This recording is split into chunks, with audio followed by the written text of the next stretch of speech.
Billionaire in a wheelchair was humiliated on a date until a maid changed everything. Hello everyone. Before we begin today's story, I have a small favor to ask. Please hit subscribe and turn on the notification bell so you never miss our channel's new videos. It is quick, free, and the best way to support us in bringing you more dramatic stories like this one. Your support truly means the world to us. And tell me, where are you watching from today? Drop your city or country in the comments below. Thank you very much. Now, let us come back to our main character. The restaurant was the kind of place people went to be seen. Soft jazz floated through the air. Crystal glasses caught the warm glow of hanging lights. Conversations hummed quietly, polished and confident, like everyone inside knew exactly who they were and why they belonged there. Daniel Carter sat near the window, his hands resting calmly on his lap, his wheelchair positioned carefully beneath the table as if it were something that needed to apologize for existing. He had chosen this place for a reason, not because it was expensive. Money had stopped meaning much to him a long time ago, but because it reminded him of who he used to be. Before the accident, before the wheelchair, before people started speaking to him more slowly, more carefully, as if strength had leaked out of him along with his ability to walk. Across from him sat the woman he had met online. She was attractive, well-dressed, confident. The kind of woman he would have dated easily in his old life. Back when introductions did not begin with silence or hesitation. At first, the conversation moved politely enough. Weather, work, the city, safe topics, distant topics. Then her eyes drifted down, just for a second, to the wheelchair. Daniel noticed. He always noticed. The pause was brief, but it changed everything. Her smile tightened. Her posture shifted. She leaned back slightly. As if creating space, she suddenly realized she needed. So, she said, stirring her drink, not quite looking at him anymore. You did not mention this in your profile. Daniel nodded once. Calm. Controlled. No, he said evenly. I did not. She laughed softly, awkwardly. I did not know it would be this. This. The word landed heavier than anything else she could have said. Around them, the restaurant continued as if nothing had happened. Plates clinked. Someone laughed too loudly at another table. A waiter passed by carrying wine worth more than most people's rent. Daniel felt his chest tighten, but his face did not change. She tried to recover, asking about his accident, about his recovery, about whether he would ever walk again.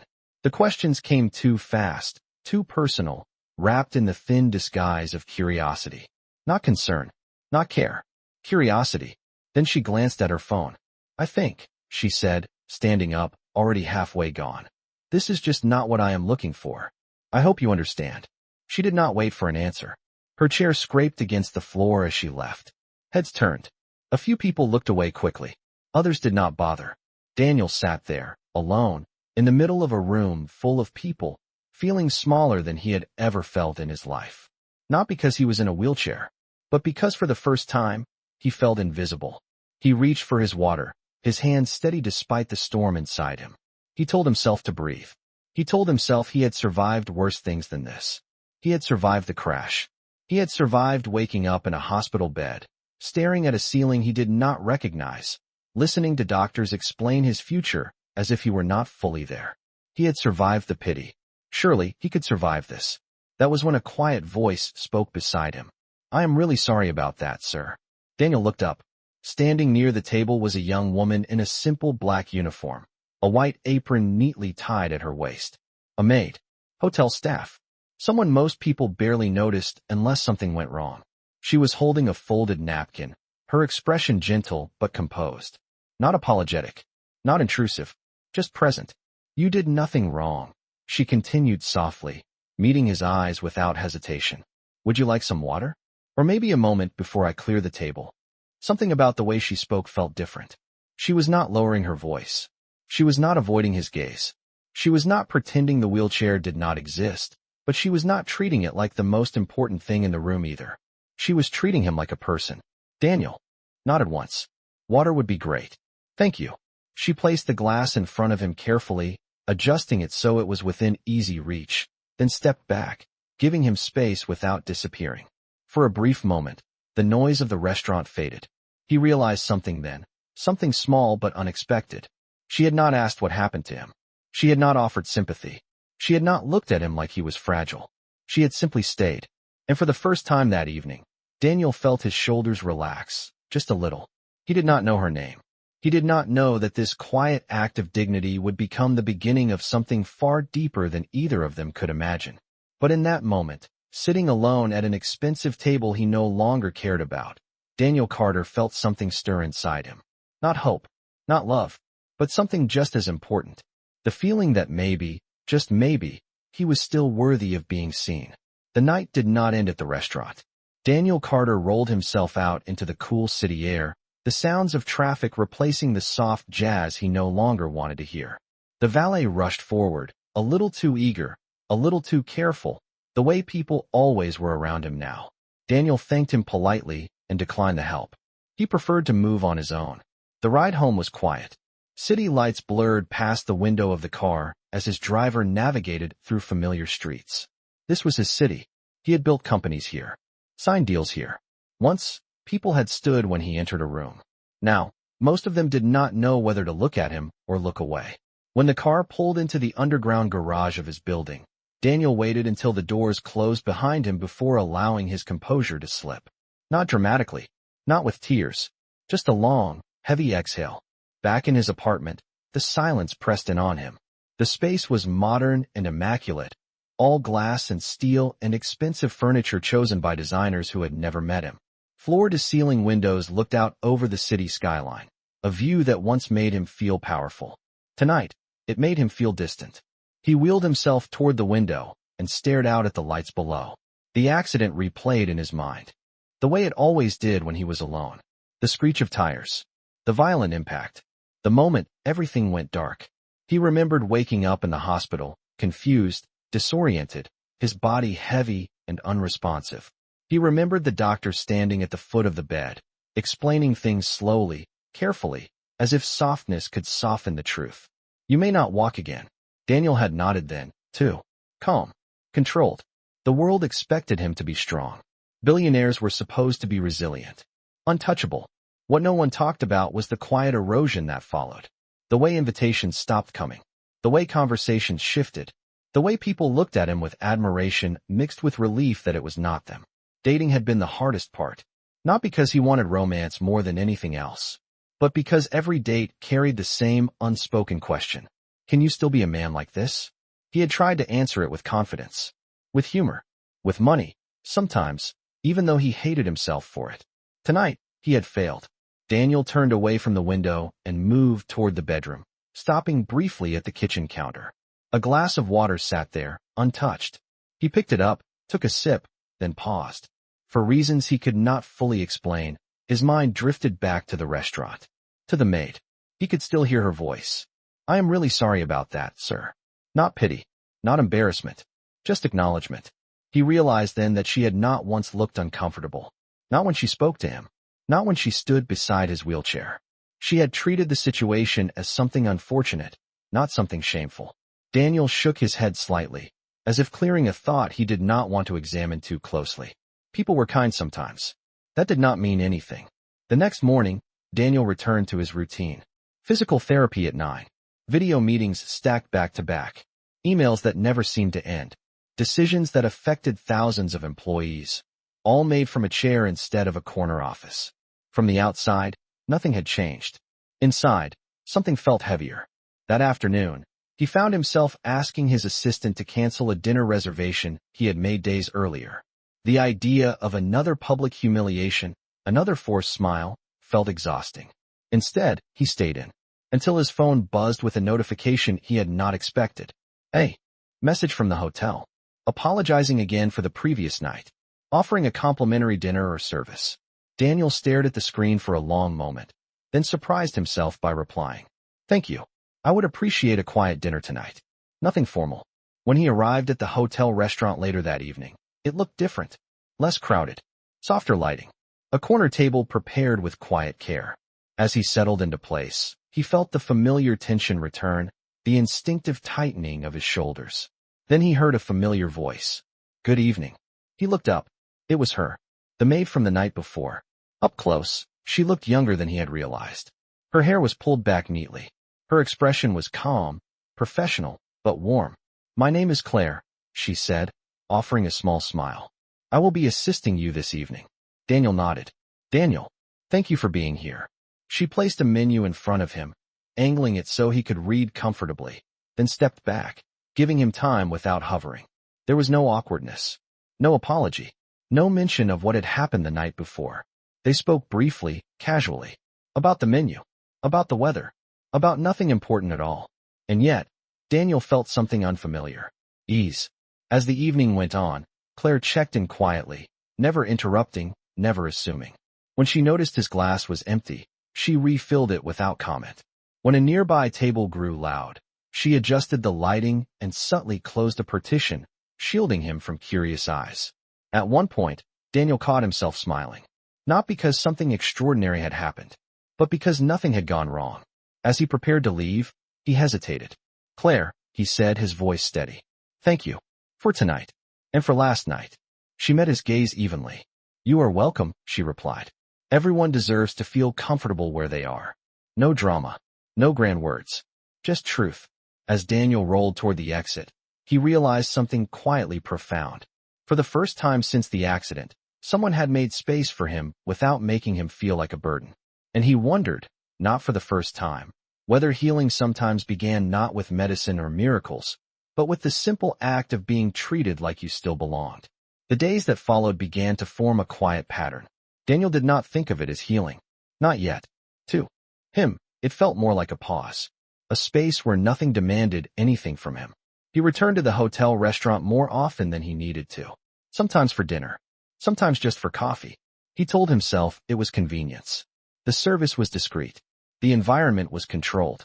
He could sit without feeling like every movement was being watched. But he knew the truth. Claire was there.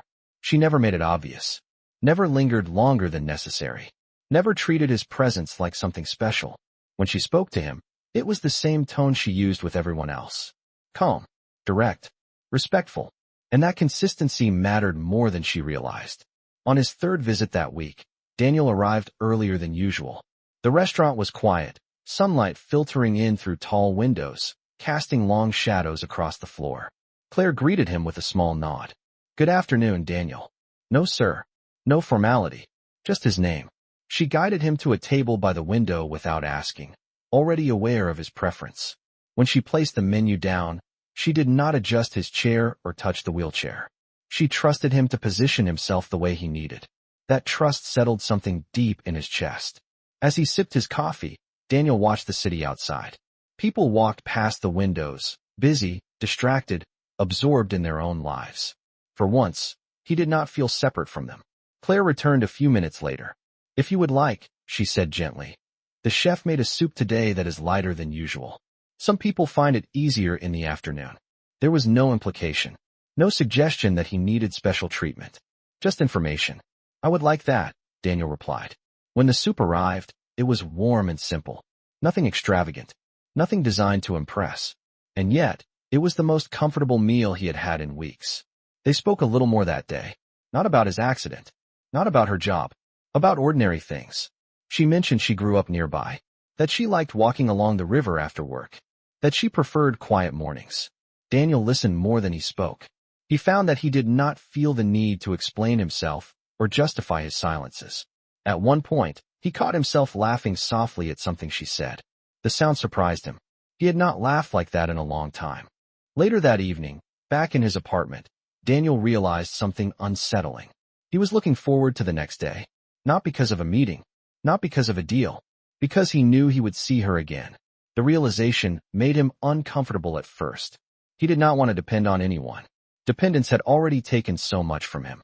So he tried to pull back. The next day, he skipped the restaurant and ordered food in. He focused on work, on numbers and strategy, on problems he could still solve. But the apartment felt heavier than usual. The silence pressed in again. By the following afternoon, he found himself rolling back into the hotel lobby without fully deciding to. Claire looked up when she saw him, surprise flickering briefly across her face before settling into that familiar calm. Welcome back, she said simply. Daniel nodded. I hope that is okay. It is, she replied. I am glad you came. They did not sit together. She did not linger. She simply existed in the same space with the same steady presence. and somehow that was enough. Over the next week, Daniel noticed small changes in himself. He stopped canceling plans automatically. He stayed out longer. He allowed himself to be seen. Not because he was trying to prove anything, but because being around Claire reminded him that he did not have to disappear. One evening, as she cleared his table, Daniel spoke before he could stop himself. "Can I ask you something?" She paused, giving him her full attention. "Of course." "Why were you not uncomfortable?" he asked quietly. "That first night." She did not answer immediately. When she did, her voice was steady. "Because your chair is not your character. And because I do not believe dignity disappears when life changes." The words were simple. They hit him harder than any speech ever had. Daniel swallowed, nodding slowly. "Thank you." She smiled, small and genuine. "You are welcome." That night, as he left the restaurant, Daniel realized something had shifted. Not dramatically, not magically, but deeply. For the first time since the accident, he was no longer measuring himself against who he used to be. He was beginning, slowly, to accept who he was now. And somewhere in the quiet rhythm of shared glances, respectful distance, and unspoken understanding, a foundation was forming. Not for romance yet, but for healing. The shift from routine to connection happened so quietly that Daniel almost missed it. At first, his visits to the hotel restaurant remained brief. A meal, a coffee, a few polite words exchanged. He told himself it was nothing more than familiarity, a safe place where no one stared too long or spoke too carefully. But over time, the pauses between conversations grew slightly longer. Claire began to recognize the rhythm of his presence. She no longer asked if he preferred the corner table by the window. She simply guided him there, trusting that he would speak up if he wanted something different. That trust mattered. One afternoon, rain streaked down the tall windows, blurring the city into soft gray shapes. The restaurant was nearly empty, the kind of quiet that felt intentional rather than lonely. Daniel arrived earlier than usual, his jacket damp from the rain. Like that with anyone in a long time. Most conversations in his life now revolved around productivity, recovery, adaptation, risk management. With Claire, none of that mattered. She never asked him what he could not do. She never praised him for enduring. She simply treated his presence as something normal. That realization unsettled him, because it made him aware of how abnormal everything else had become. The following week, Daniel began pushing himself further. He agreed to attend a small business luncheon he had previously declined. He stayed longer than planned. He spoke, listened, and even joked once or twice. When it was over, he felt drained, but not defeated. That evening, he returned to the hotel restaurant. Claire noticed the fatigue immediately, though she did not comment on it. She brought him water without asking and placed it within reach. "You look like you had a long day," she said calmly. He let out a breath he had not realized he was holding. "I did." She nodded, understanding without needing details. They sat in companionable silence for a moment, the sounds of the kitchen faint in the background. "Thank you," Daniel said quietly. "For what?" "For not making this harder than it already is." Claire met his gaze. "Life does that well enough on its own," she replied. "We do not need to help it." Daniel smiled, genuinely this time. In that moment, he felt something shift again. Not a surge of emotion, not a sudden attachment, but a steady sense of grounding. He was no longer shrinking himself in public spaces.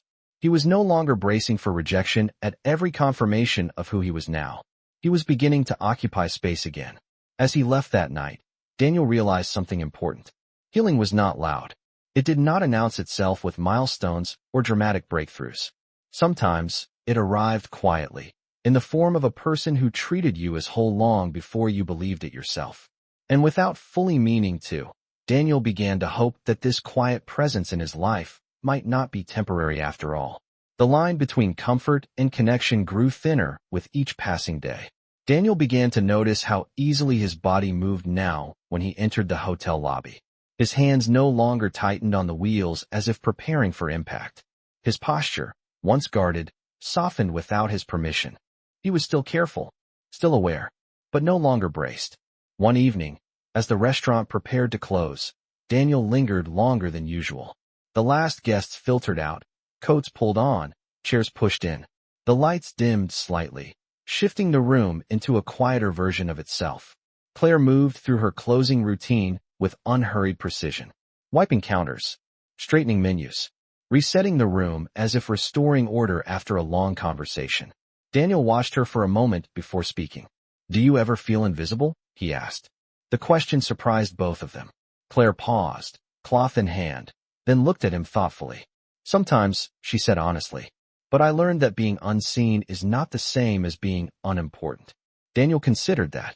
Most people confuse the two. "Yes," she replied. Him. Did not argue. She allowed his truth to exist. Over the next few days, moments like this became more frequent. Short conversations that lingered, shared silences that felt intentional, a growing sense that something real was forming, not because either of them pushed it forward, but because neither of them pulled away. Daniel began to look forward to telling her small things. That he had tried cooking again and burned the first attempt. That physical therapy had gone better than expected. That he sometimes missed the simplicity of walking into a room without planning his exit. Claire listened without judgment, without advice unless he asked. When she spoke about her own life, it was with the same quiet honesty. Long hours, modest dreams, a desire for peace more than success. One evening, as they parted ways, Daniel hesitated. "Claire," he said, his voice measured. "I want to be clear about something." She turned fully toward him, attentive. "I am not looking for someone to take care of me," he continued. "And I am not looking to be someone's project." She met his gaze steadily. "I would not want either of those things," she replied. "I am only interested in people who stand beside me, not above or below." The words settled between them like an unspoken agreement. That night, alone in his apartment, Daniel reflected on how different this felt from anything he had known before. There was no performance, no expectation, no urgency, just presence. For the first time since the accident, he did not feel like he was rebuilding himself for the world. He was simply allowing himself to exist within it again. And somewhere in that quiet acceptance, a deeper healing continued to unfold. The change did not arrive all at once. It revealed itself in small, measurable ways. Daniel began waking up earlier, not because he had to, but because he wanted to. Morning light no longer felt like an intrusion. It felt like an invitation. He rolled himself onto the balcony some mornings, coffee in hand, watching the city wake up below, was moving it out of belief. Belief that his effort mattered. Belief that his presence mattered. That belief followed him into the world. One afternoon, Daniel arrived at the hotel later than usual. The restaurant was busier than it had been in weeks. Conversations overlapped. Laughter echoed. The familiar hum returned. He hesitated briefly at the entrance. Then he rolled forward. Claire noticed him immediately. She met his eyes from across the room and gave a small nod. Nothing dramatic, just acknowledgement. It steadied him. She guided him to a table near the center of the room this time, not tucked away in a corner. Daniel noticed the difference, but did not protest. As he settled in, he realized something important. He was not thinking about who might be watching him. He was thinking about what he wanted to order. That alone felt like progress. During dinner, Claire stopped by less frequently than usual. Not out of distance, but trust. She knew he did not need constant checking. She let him exist without supervision. When she did return, she smiled softly. "You look different tonight." Daniel raised an eyebrow. "Different how?" "Lighter," she replied after a moment. "Like you were carrying yourself instead of bracing yourself." He considered that. "I think you might be right." Later that week, Daniel accepted an invitation he would have once declined without hesitation. A charity board meeting held in a private residence. Limited guests. Intimate setting. When he mentioned it to Claire, he expected concern or encouragement. She offered neither. "That sounds like something you want to do," she said simply. "I hope it goes well." No pressure. No expectations. The night of the event, Daniel dressed carefully. Not to impress, but to feel like himself. He adjusted his jacket, straightened his posture, and reminded himself that he was allowed to take up space. The evening passed without incident. People listened when he spoke. They asked questions about his ideas, not his condition. For once, the wheelchair felt like background information, not the headline. When he returned to the hotel afterward, later than usual, Claire was still finishing her shift. She looked up as he approached. "How was it?" He smiled, a genuine smile that reached his eyes. "Better than I expected." She smiled back. "I am glad." They sat in the courtyard again, the air cooler now, autumn edging closer. Daniel told her. About the meeting. About the moment he realized he had not once thought about leaving early. "I stayed because I wanted to," he said quietly. Not because I felt obligated. Claire nodded. That is how it should be. He hesitated, then added, I think I am changing. She did not rush to respond. Change does not always announce itself, she said gently. Sometimes it just shows up and asks if it can stay. Daniel let the words settle. He thought back to the night of the restaurant humiliation. The way he had felt reduced, exposed, smaller than the space around him. He felt nothing like that now. Not because his circumstances had changed, but because his relationship with himself had. As the weeks passed, the signs became undeniable. Daniel laughed more easily. He spoke with more confidence. He stopped apologizing for things that did not require apology. Claire noticed it too, though she never pointed it out directly. She simply adjusted to the new rhythm. One evening, as they prepared to part, Daniel paused. I want you to know something, he said. Whatever this is between us, I value it. And I do not want to rush it or define it too quickly. Claire met his gaze calmly. Neither do I, she replied. Healing deserves patience. The word healing hung between them. Not heavy, not frightening, just true. As Daniel rolled away that night, he realized something profound. For the first time since the accident, he was not measuring progress by what he had lost. He was measuring it by what he was gaining. Confidence, presence, peace. And somewhere within that steady growth, the foundation of something deeper continued to take shape, quietly and honestly, just as healing always did. The reveal did not happen the way Daniel had imagined it might. There was no dramatic announcement, no headline moment, no sudden shift in the air. It arrived quietly, the way most truths did when they were never meant to be hidden, only irrelevant. It was a late afternoon when it happened. The hotel lobby was unusually busy, filled with people in tailored suits and polished shoes. A private event was being prepared upstairs, something corporate, something important. Daniel noticed it immediately, not because of the noise, but because of the way the staff moved. More alert, more careful. Claire greeted him as usual, calm and steady, but Daniel could sense the tension in the space. Big day, he asked lightly. She nodded. There is a board meeting for one of the companies that partners with the hotel. They reserve the upper floor. Daniel smiled faintly. That explains it.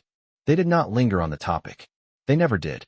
As Daniel rolled toward the elevator later that afternoon, a man in a dark suit hurried toward him, phone pressed to his ear. Yes, Mr. Carter is already here, the man said urgently. We will begin as soon as he arrives upstairs. The man stopped short when he realized Daniel was directly in front of him. There was a moment of silence. Then recognition. Oh, the man said, straightening instantly. Mr. Carter, I did not realize you had arrived already. Daniel nodded politely. I have been here for a while. The man flushed slightly. Of course. We are ready whenever you are. From across the lobby, Claire had paused mid-step. She watched the exchange quietly, her expression unreadable. Daniel noticed her gaze and felt a familiar tightening in his chest. Not fear, but awareness. The man continued speaking, clearly nervous now. The board is waiting upstairs. They are very eager to see you. Daniel glanced toward Claire, then back at the man. Give me a few minutes, he said calmly. I will join you shortly. The man nodded quickly and stepped away. The lobby returned to its rhythm, but something fundamental had shifted. Claire approached slowly, her steps measured. Are you Mr. Carter? She asked, her voice even. Daniel met her eyes. Yes. There was no hesitation, no explanation layered with justification. Just truth. She took a moment to process it, then nodded once. I see. He waited. Not for excitement. Not for praise. Not for distance. He waited for her to decide who he was now. Thank you for telling me, she said finally. That is all. Daniel asked gently. That is enough, she replied. You are still Daniel. The simplicity of the response caught him off guard. You do not feel differently, he asked. Claire shook her head. Why would I? Your title does not explain how you treat people. I already know that. The tension in his chest eased. They stood there for a moment longer, neither of them rushing away. I should go upstairs, Daniel said eventually. Yes, Claire agreed. They are waiting. As he turned toward the elevator, she added, Good luck. He smiled. Thank you. The meeting passed as expected. Strategic discussions, financial forecasts, long-term vision. Daniel spoke clearly, confidently. He noticed that not once did anyone question his authority. Not once did they speak over him or around him. And yet, the most meaningful moment of the day had already passed. When he returned to the lobby later that evening, The crowd had thinned. The lights were softer again. Claire was finishing her shift. They walked to the courtyard together, a shared understanding settling between them. I hope that did not make things uncomfortable for you, Daniel said quietly. She considered her response carefully. It changed my understanding, she said. Not my respect. He nodded. That matters to me. She met his gaze. I can see that. There was a pause. May I ask you something? She said. Of course. Why did you never tell me? Daniel thought for a moment. Because I wanted to know who would stay before they knew. She nodded slowly. That makes sense. Her kindness softened. Or was that just his fear speaking? Was she still there because she chose to be, or because she felt obligated now that she knew his status? The questions gnawed at him. Honesty. Daniel swallowed. I do not want you to feel like you owe me anything, or that being kind to me comes with expectations. Claire met his gaze steadily. I do not feel that way. I know, he said. But I do. Silence stretched between them. Not uncomfortable, but heavy. Claire broke it first. What are you afraid of, Daniel? The question landed softly, but it cut deep. He looked down at his hands. I am afraid that the moment things change, you will see me differently. And I do not know if I can survive that again. Claire did not respond immediately. When she did, her voice was calm but firm. You are asking me to leave so you do not have to risk being hurt. Daniel nodded once. Yes. She took a breath, then stood. I will respect that, she said. But I want you to understand something. He looked up. I did not stay because you are strong, she continued. And I did not stay because you are wealthy. I stayed because you are honest. Because you listen. Because you show up as you are. She paused. If you choose to step back, that is your choice. But do not tell yourself it is for my sake. The words settled heavily. I need time, Daniel said. Claire nodded. Take it. She did not plead. She did not argue. She did not promise to wait. She simply left him with his choice. As Daniel watched her walk away, a familiar ache returned. Not humiliation, not shame, but something quieter and more dangerous. Regret. For the first time since the accident, Daniel wondered whether the greatest risk was not being seen, but pushing away the one person who had seen him clearly and stayed anyway. And deep down, he knew this withdrawal was not the end of his healing. It was the test. The distance Daniel created did not bring him peace. It brought silence.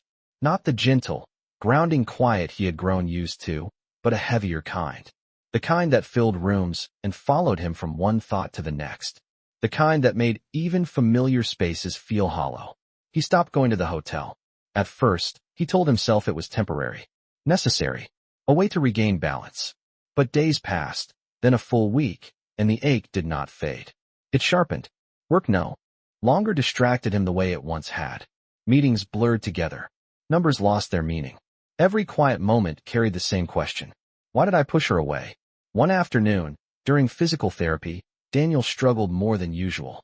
His movements were stiff, his focus scattered. When the session ended, he remained seated long after the therapist left, staring at the floor. He realized something then. Claire had never asked him to be braver. She had never asked him to open up. She had never asked him to risk anything. All she had done was stay, and he had been the one to leave. That night, Daniel rolled onto his balcony again, the city lights flickering below. He thought back to the night she had said she would respect his choice. She had meant it. But respecting his choice did not mean agreeing with his fear. He understood that now. The next evening, Daniel returned to the hotel. Not with a plan, not with a speech, just with honesty. The lobby looked the same, but to him, it felt different. As if he were stepping back into a place that had once offered him refuge, unsure if it still would. He did not see Claire at first. He almost turned away. Then he spotted her near the back, organizing a service station, her movements familiar and steady. She looked up, surprise flickering across her face for just a moment before she composed herself. Daniel rolled forward slowly. Claire, he said quietly. She nodded. Daniel. There was no warmth in her voice. No coldness either. Just distance. I owe you an apology, he said. She listened, but did not invite him to continue. I thought I was protecting myself, he went on. But I was really protecting my fear. And I let that fear make a decision for both of us. Claire studied him carefully. I did not ask you to stay, she said. And I did not ask you to leave. I know, Daniel replied. That is why this is on me. He took a breath. I do not expect anything from you. I just needed you to know that pushing you away was not about doubt in you. It was about doubt in myself. The words hung between them. Claire considered them. Doubt does not make you weak, she said finally. But letting it choose your life does. Daniel nodded. That is what I realized. They stood in silence for a moment. I am not asking to go back to how things were, he added. I am asking for the chance to show up honestly, without hiding behind distance. Claire held his gaze. What does that look like to you? She asked. It looks like staying, Daniel said. Even when I am afraid. Especially then. She did not respond immediately. When she did, her voice was softer. I cannot promise that things will be easy. I would not trust it if they were, Daniel replied. A faint smile touched her lips, then faded. Come sit, she said at last, gesturing toward the courtyard. They sat across from each other again, the space between them familiar, but no longer guarded. I need you to understand something too, Claire said. I will not chase someone who runs. And I will not stay where I am asked to shrink. I would never ask that of you, Daniel said firmly. Then do not, she replied. He met her eyes. I choose to stay. The words felt different this time. Not desperate. Not fearful. Intentional. For the first time since the accident, Daniel understood what healing truly required. Not strength. Not independence. But the courage to remain present when walking away felt safer. And as the night settled around them, something fragile but real began to mend. The weeks that followed unfolded without urgency. There was no dramatic declaration. No sudden promise of forever. Just consistency. Daniel continued coming to the hotel, not because it felt safe anymore, but because it felt real. Claire continued meeting him where he was, not stepping ahead, not falling behind. They learned the shape of each other's days. Some evenings they talked. Some evenings they sat in silence. Both mattered. Daniel noticed how different his life felt now. He still had difficult days. His body still reminded him of its limits. Some mornings, frustration returned without warning, but it no longer defined him. One afternoon, Daniel invited Claire to walk with him along the river she had once mentioned. He did not frame it as a date. He did not make it symbolic. He simply asked. They moved slowly, side by side. The air was cool, the sky wide and pale. People passed them without looking twice. Some noticed the wheelchair. Most did not. For the first time, Daniel did not care either way. They stopped near the water, watching the current move steadily forward. I used to think healing meant getting back what I lost, Daniel said quietly. Claire listened. But now, he continued, I think it means learning how to live fully with what remains. She nodded. I think that is true for most people. Not just you. He smiled at that. Later that evening, back in the courtyard where so much had shifted between them, Daniel spoke again. I want to be honest with you, he said. Not because I am afraid anymore, but because I choose to be. Claire met his gaze, attentive. I am not asking you to save me, he continued. And I am not asking you to stay because you feel you should. She waited. I am asking if you want to build something with me, he said. At the pace that feels right. Without pretending either of us is unfinished. The moment stretched. Then Claire smiled. Not brightly, not nervously. Steadily. Yes, she said. I do.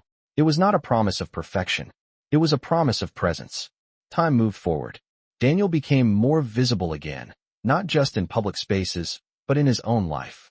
He hosted small gatherings without anxiety. He traveled when he wanted to. He spoke openly about his experiences, not as a source of inspiration, but as truth. Claire remained grounded in who she was. She did not change herself to fit into his world. She entered it carefully, thoughtfully, on her own terms. They learned how to support each other without replacing one another. One evening, months later, they returned to the same restaurant where everything had begun. They sat at a table near the center of the room. Not hidden, not exposed, just present. Daniel looked around, remembering the humiliation, the silence, the way he had once felt reduced. He felt none of it now. Claire reached for his hand, not to steady him, but to connect. You okay? She asked softly. Yes, Daniel replied. I really am. He realized then that healing had not erased his pain. It had given it context. It had taught him that dignity was not something you earned back. It was something that remained, even when life changed. And love, real love, did not arrive to fix him. It arrived to remind him that he had never been broken.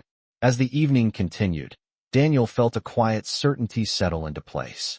Not the kind that demanded celebration, the kind that stayed. And for the first time in a long time, he knew this chapter of his life was not defined by what he could no longer do. It was defined by how fully he chose to live, exactly as he was.